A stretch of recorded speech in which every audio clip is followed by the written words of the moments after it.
السلام علیکم فرینڈز، امید ہے کہ آپ سب خیریت سے ہوں گے۔ میں آپ کا زیادہ وقت نہیں لوں گی، چلیں ویڈیو سٹارٹ کرتے ہیں۔ اس سے پہلے چینل کو سبسکرائب کر دیں اور اپنی رائٹ سائڈ پہ دیے گئے بیل آئیکن کو پریس کر دیں تاکہ تمام ویڈیوز کا نوٹیفیکیشن آپ کو بر وقت مل سکے۔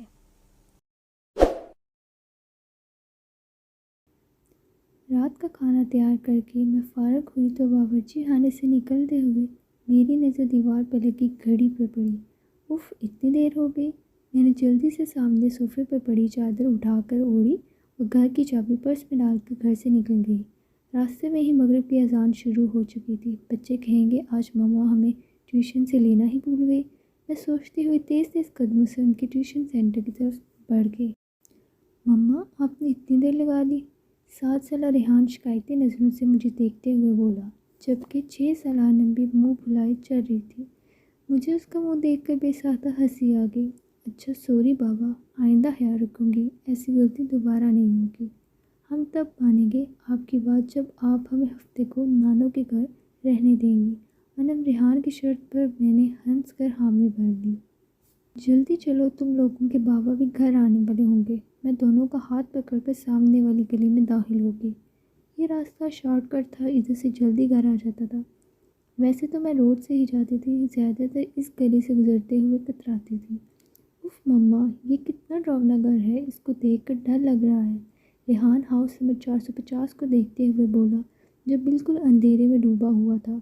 عجیب وحشت برس رہی تھی۔ اس کی بات پر میں دونوں بچوں کو لے کر جلدی سے آگے بڑھ گئی۔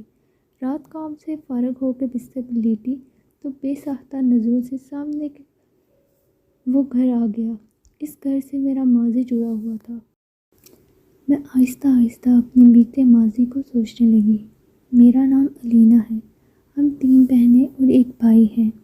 میرے بابا آرمی میں ہوا کرتے تھے، جبکہ اماں سادہ سی گھریلو خاتون تھی۔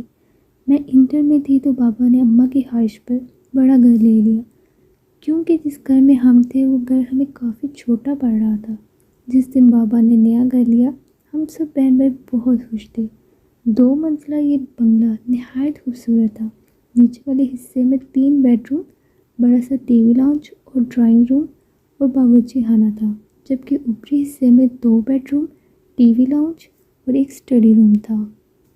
چھوٹا سا باغیچہ تھا جس میں نیم اور پیڑ کے درخت لگے تھے اور کار پورچ اتنا تھا کہ ایک گاڑی کھڑی ہو جائے۔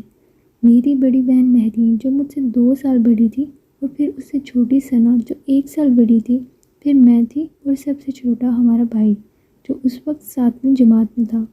ہم تینوں بہنوں نے اوپر والے بیڈ روم لیے، جبکہ نیچے حارث اماں بابا کے ساتھ رہتا تھا۔ ہم تینوں بہنیں چونکہ کافی ڈرپوک ہیں تو ہم ایک ساتھ ایک بیڈ روم میں سوتی تھیں۔ جس دن ہم شفٹ ہوئے اس دن کافی تھکن ہو گئی تھی۔ رات گئے تک سامان وغیرہ سمیٹ کر فارغ ہوئے، باقی کا کام اب کل کر لینا، اب جاؤ تم لوگ بھی سو جاؤ۔ کھانے سے فارغ ہوئے تو امی بولی تو ہم تینوں بہنیں اوپر آ کے لیٹ گئے۔ تھکن اس قدر تھی کہ لیٹتے ہی نیند آ گئی۔ ابھی سوئے زیادہ دیر نہیں ہوئی تھی کہ مجھے نیند میں ایسا لگا کہ باہر کوئی دروازہ بجا رہا ہے۔ میں نے اٹھ کر دروازہ کھولا تو سامنے کالی بلی کھڑی مجھے گھور رہی تھی۔ اس کو دیکھ کے میری بے ساختہ چیخ نکل گئی۔ میری چیخ پر میری بہنیں گھبرا کر اٹھ گئی۔ کیا ہو گیا، سب خیر تو ہے؟ مہرین نے میرے پاس آ کر پوچھا۔ اس کہانی کا دوسرا پارٹ دیکھنے کے لیے ڈسکرپشن میں موجود دیے گئے لنک پر کلک کریں۔